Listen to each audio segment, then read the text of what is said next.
One of the most common questions I get asked on a regular basis is, how do I clean my coins? And my answer is almost always a very emphatic, just don't. Cleaning your coins is probably the fastest way to destroy the value of your coin collection, other than maybe putting them in a blender on purpose.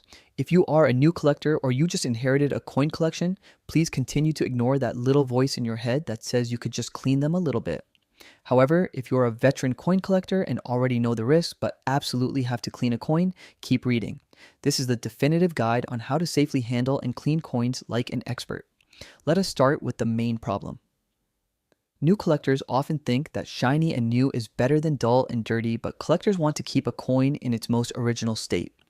This means preserving its mint luster, which is that beautiful mirror-like shine created by microabrasions when the coin is stamped. Once a coin is worn down and loses that luster, it develops a beautiful patina or tarnish over time. If you clean a coin, you are either stripping away its original mint luster or destroying that valuable patina. Even worse, you are likely adding microscopic scratches called hairlines, making the coin look worse to a trained eye and completely ruining its value. To give you an idea of how serious this is, grading companies like PCGS or NGC will not even assign a clean grade to an altered coin.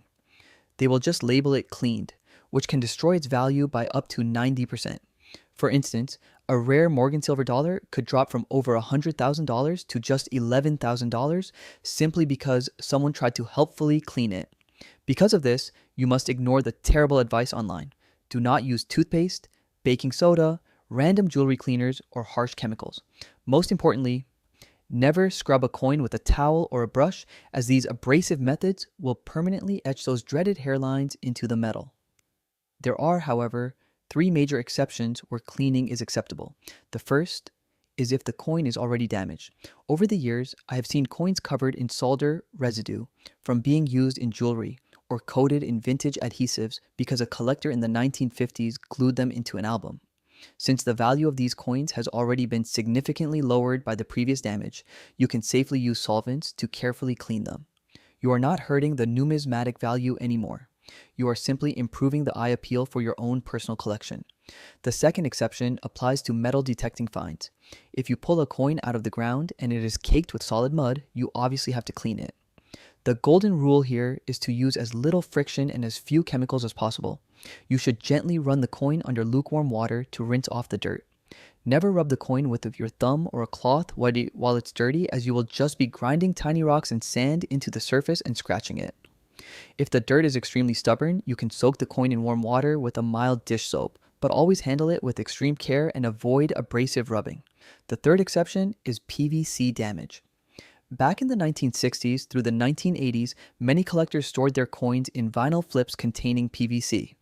Over time, this material leaches chemicals onto the surface of the coin, creating a toxic green goo that actively corrodes and eats away at the metal. The entire numismatic community agrees that cleaning these coins is necessary to save them from further destruction. The single best method for safely removing PVC residue is soaking the coin in pure acetone.